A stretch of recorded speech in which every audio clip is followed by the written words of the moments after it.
कौनो लड़का नया नया गौना करा के घर में दुल्हन ले आई कौन बेजाय कैलस बेजाय ना भइला सुहाग रात बा सुहाग रात नहीं जाना का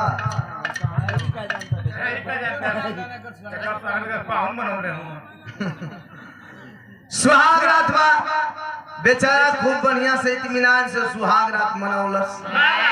अपने कन्या के संग बिहान भइली अपन कॉलर टाइट करके चलल जैसे बुझाई कि कारगिल के जंग जीतल है अपन निकलल अपन कहिए के मन में अपन अरमान सजवल रहल अपन अरमान के वो गोद के चलिया ठीक हो गया लेकिन दुल्हन का पोजीशन का है पलंग पे थे मन मार के बैठल एक थे ननद रहले मीनाक्षी मंदिर पहुंचल कलश चले तनी भौजैया से तनी मजा पानी ले जाके छोटिया बुकी रहल कलश का हो भौजी को कुछ भइल ना कुछ भैया मजा देला हो ना रात भर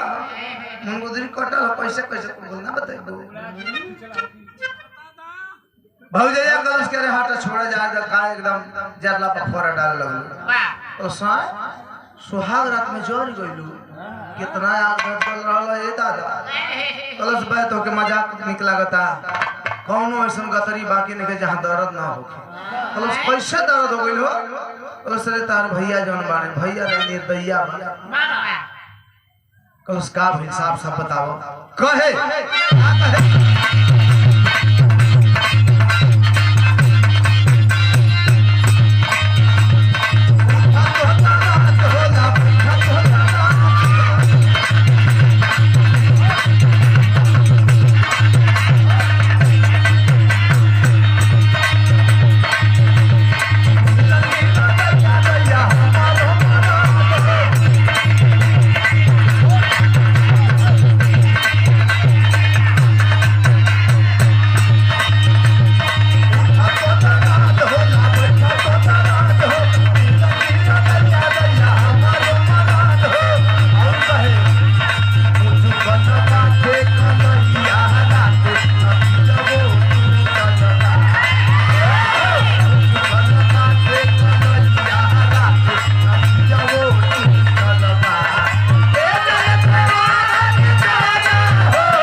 दुल्हे राजा के पिताजी विनोद कुमार